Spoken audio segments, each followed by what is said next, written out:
everyone, welcome back to Whiskey Racing. In this video, I'm going to be doing a review of this car right here. It's a 2025 Chevy Corvette Stingray 1LT. As you can see, it's finished in Hysteria Purple. Like I said, it's a 1LT, so it's a very low option car. It has three options on it. The first one being the front splitter you can see there. And that package also comes with the rear spoiler. And then it has these wheels as an option. It's like a machine-faced forged wheel. And probably my favorite option it comes with, it does come with the performance exhaust. So that does supposedly add 5 horsepower, bumping the horsepower up to 495.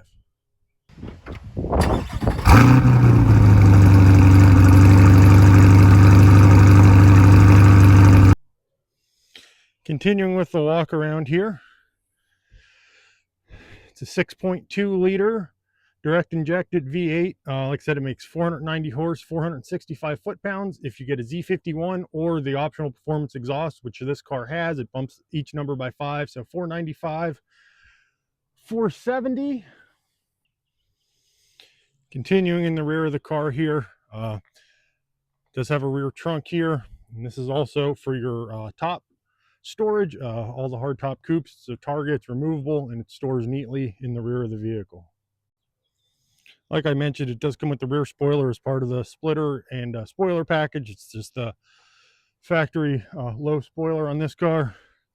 Just taking a walk around, showing the car off. As I said, the color is Hysteria Purple. Some people call it blurple. It definitely has a blue tint to it. It's not a very vibrant purple, maybe what you're thinking compared to like a Mopar Plum Crazy. But I will say the lighting certainly affects the color as it shows a different hue in different lighting. Continuing on up front here with the frunk. That word will never not make me laugh. So I have a helmet in there. I've yet to take the car to the track. Trying to get to 1,500 miles on it. But, you know, it fits necessity. This helmet, you toss a fire jacket in there. I've had like 5 bags of groceries in there. But other than that, you know, you're not getting a whole lot in there. It's your washer fluid and your brake reservoir there.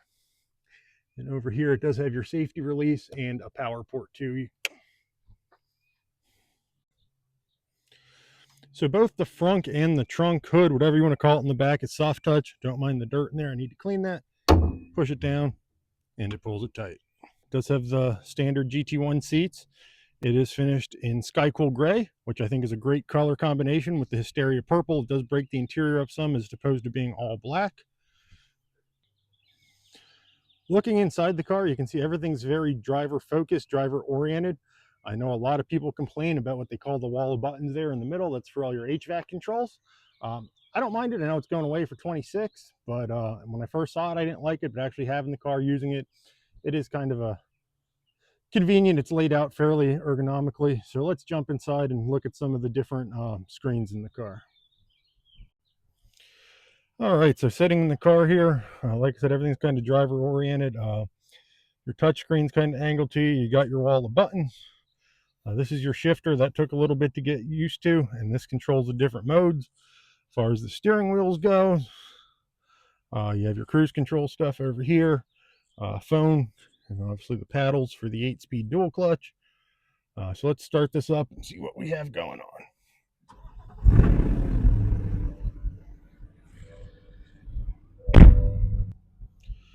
All right, so you start the car up and it starts up in my mode. I have my mode set with the exhaust at the loudest setting. And use this knob here, and then you can scroll through the different modes. Weather, my mode, and if you see there, that's sound, brake, steering sensitivity. Tour mode, which is just kind of normal mode. It does go into V4 a lot in touring, so you get your best mile per gallon. Sport, and then race. And then as you change the modes, the screen changes over here. That's race, sport is just the red, tour is the same thing, pretty much in blue, a little different info. Then you can scroll down with this here, like you have your trip computer, trip 1, trip 2, fuel economy. Yeah, it's really bad, probably because of my foot. Performance, 0 to 60, lap timer, live G meter, audio, just what's currently playing. Maintenance, engine oil, trans fluid, trans filter options. You can do a display design, info tile, so you can, change whatever you want there. Make it what's best for you.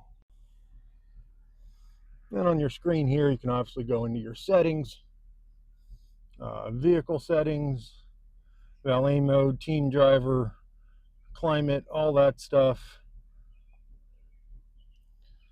Connections for your Bluetooth, sounds, set up a profile. So it's fairly customizable.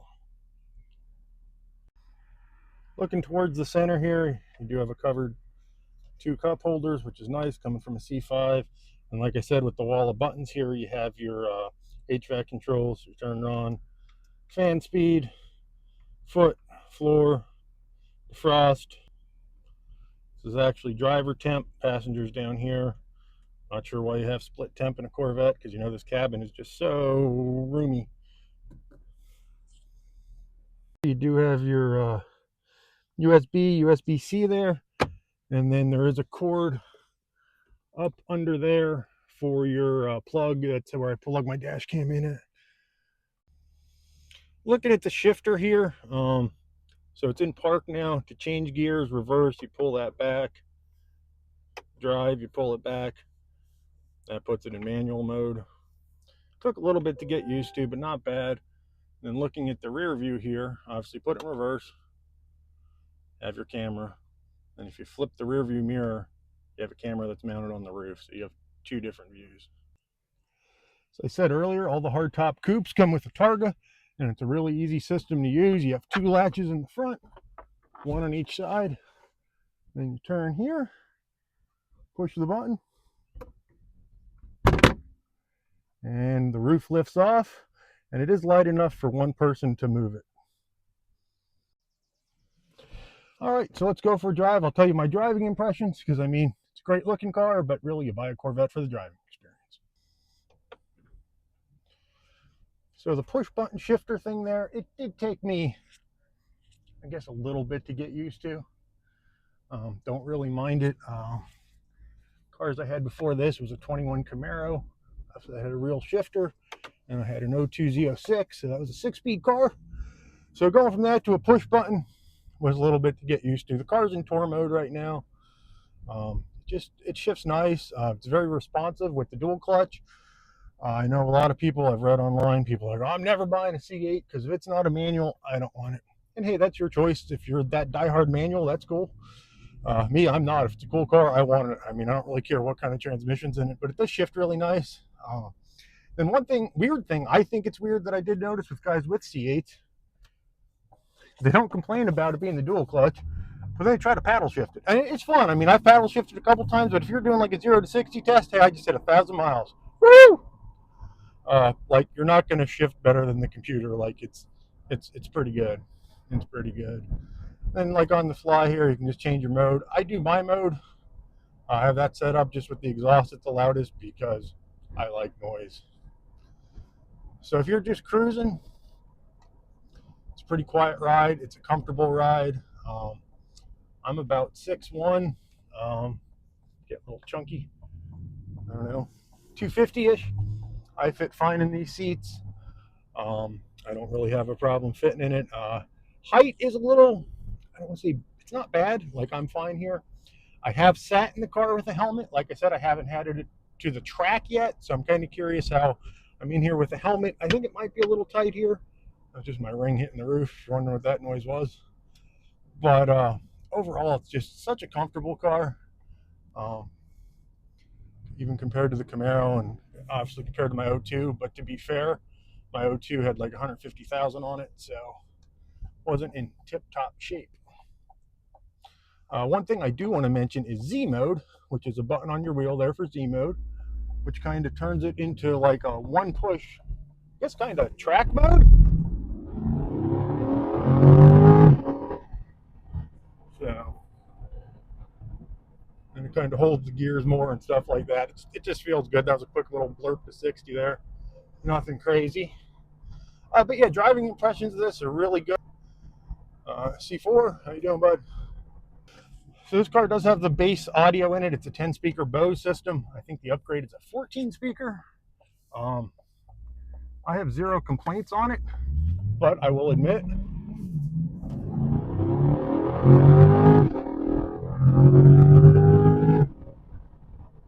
I am the furthest thing from an audiophile. That's the kind of noises I like hearing.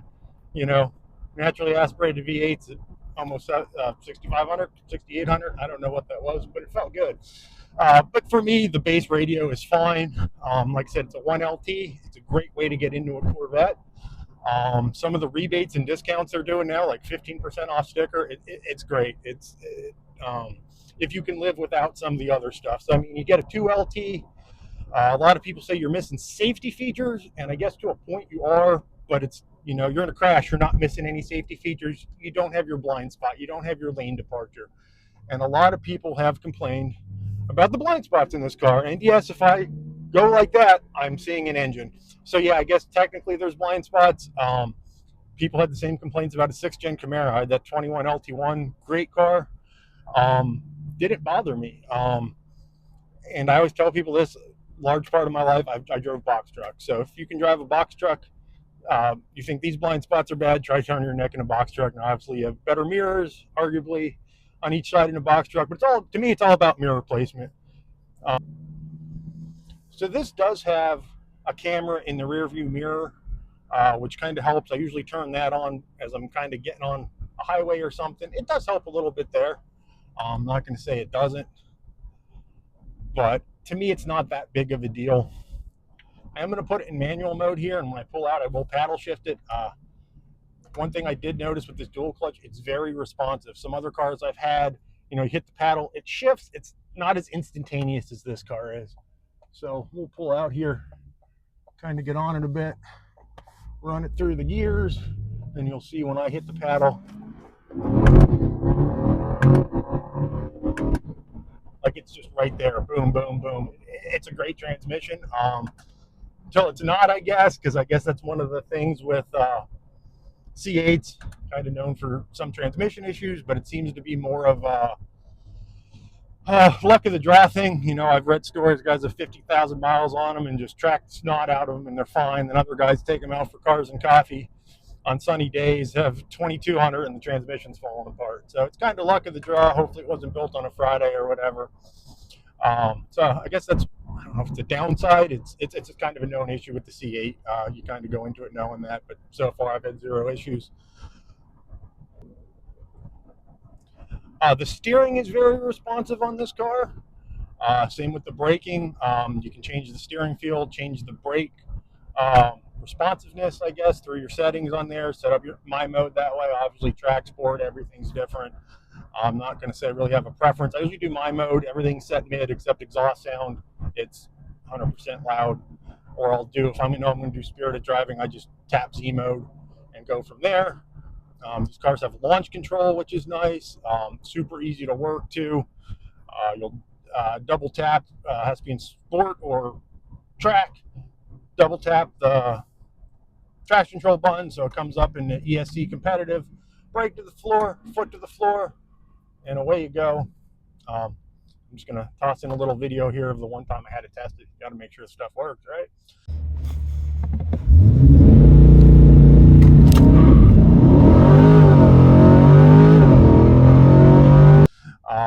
But yeah, I love this thing. It's a great car. And like I said, right now there some places we're offering like 15% off MSRP. So can't really say it's not a budget car, but given the price of new vehicles, I have to say a 1LT Corvette is right up there. I mean, you're paying more for a Dark Horse, you're paying more for an electric Dodge Charger, you're paying more for a half-ton pickup truck. So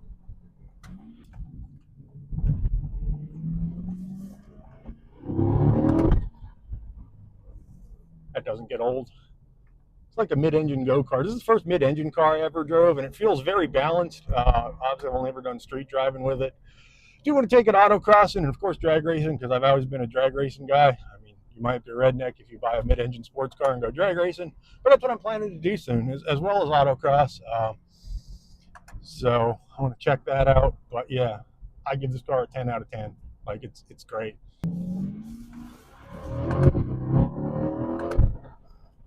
Like I said, it never gets old. So I'm almost home here. I'm going to jump out of the car and give you my final thoughts on it. All right, so final thoughts on the car. I mean, look at me, I'm going native here. What else could I say? I mean, it's a great car, it's fun. Can't wait to get on the track, see what it does on the track. But seriously, I think the 1LT Stingray, it's just a great performance-minded car at the price point. You can, like I said, upgrade to the 2LT. You're not getting anything more performance-wise, but you are getting like heated seats, ventilated seats, heated wheel, 14-speaker Bose, and some of that safety stuff I mentioned earlier, which is the rear cross path, blind spot monitor, stuff like that. If you can do without that kind of stuff, and you know, you just want the car to be a sports car, I mean, you can get into one of these for, you know, Mustang GT price. I mean, not a base Mustang, but, you know, upper GT performance pack, or, you know, it's cheaper than a Dark Horse. So I mean, I really think the 1LT is a great bang for the buck. I could live without that stuff. Maybe you can't, and that's your call. But anyway, as always, thanks for tuning in. If you like the video, give us a thumbs up, hit that subscribe button if you haven't, and maybe I'll see you at the checkout at Kohl's when I'm buying some New Balances, because I mean, these are kind of getting a little dirty, and you know, every Corvette guy's got to keep their New Balances clean. Later.